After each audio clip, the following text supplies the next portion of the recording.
Hey everybody, welcome back to Electric Cafe. Today's album review is on Adam Ant's first solo album in 1982 called Friend or Foe. Um, wow, back in 1982, 81, the beginning of the MTV generation, there was probably not many stars that were as big as Adam Ant. This is before Madonna. This is probably even before Duran Duran. Um, he was. I probably think along with Billy Idol. Maybe Cyndi Lauper.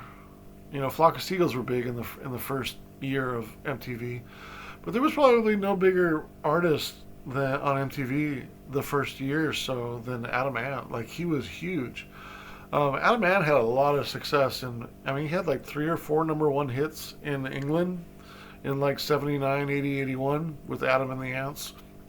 And then here, his first solo work, Friend or Foe, kind of continued that. I think Goody Two Shoes was like a top five song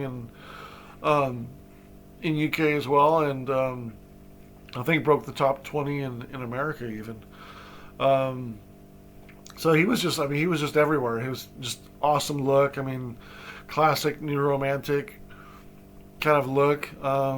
I can remember being like 5 or 6 and first seeing him, and they sort of looked like pirates, kind of like this kind of unique, kind of new romantic, kind of pirate look, which was super cool, and with the makeup and the attitude and even the sex appeal too. Them talking, he was always talking about girls and there was always pretty girls in his videos and stuff like that, and they just he had a cool sound to him. Amp music and Stand and Deliver were great songs.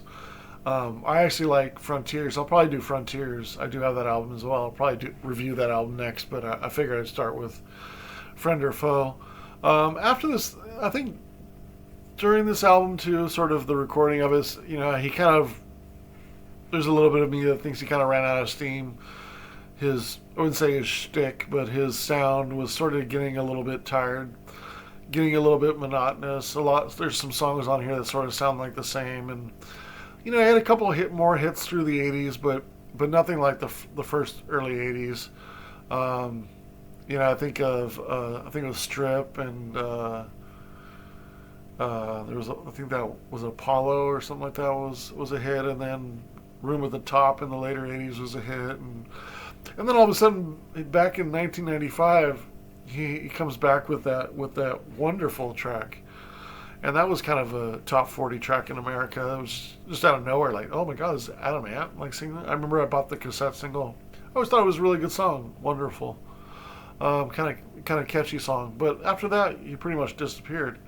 But through the 80s, there was a handful of, like, Boy George would be a good one to compare to. Like he was as big as Boy George before Boy George came on.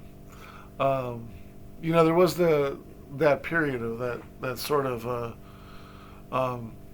sort of androgynous look of the early '80s and new romantic look, and Adam Ant was kind of probably one of the kings of that. Probably Boy George is most known for that, but Adam Ant was a little bit, not necessarily before that, because Boy George was just Adam Ant's music was a few years before Boy George, but as far as I know, they were both sort of in the clubs together and stuff like that, sort of part of the new romantic or sort of post punk sort of scene. But yeah, let's get into the review of this album. There's 12 songs on here. There's definitely some good catchy songs on here. I always liked Friend or Foe and Desperate But Not Serious. Those are always two good ones. The secondary songs I really like is Here Comes the Grump. Unfortunately, the production of the album is kind of not very dynamic. It's very 1982.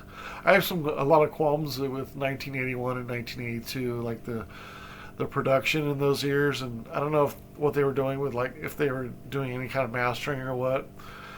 But just the sound is a lot of albums just very thin, and not very dynamic, and the volume's fairly low, and yeah, just it almost sounds mono. This album almost sounds mono. It's that narrow and flat and not dynamic. It just sounds like it's like mono. As far as the opportunities on the album, it's too one note. You know what I mean? There's too many songs that sort of sound familiar.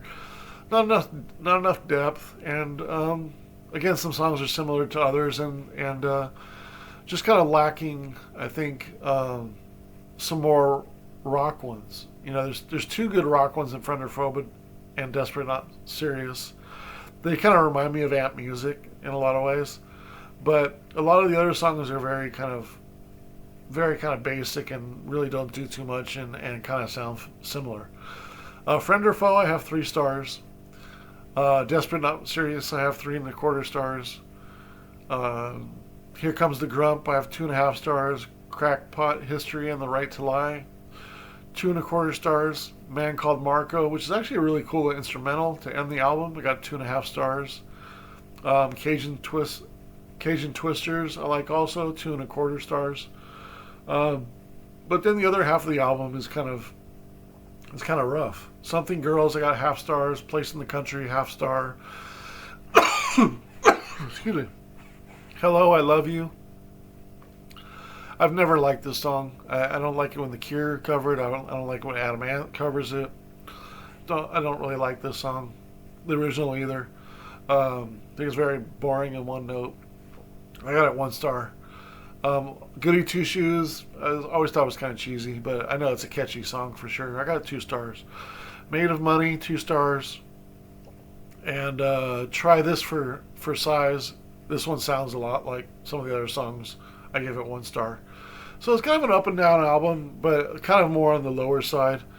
There's a lot of them that don't sound that great. A lot of them that sound like similar to other ones, and only a couple really high points. There's only 2 tracks that are above 3 stars for the entire 12-song album. So the rating isn't that great for the album, that's for sure.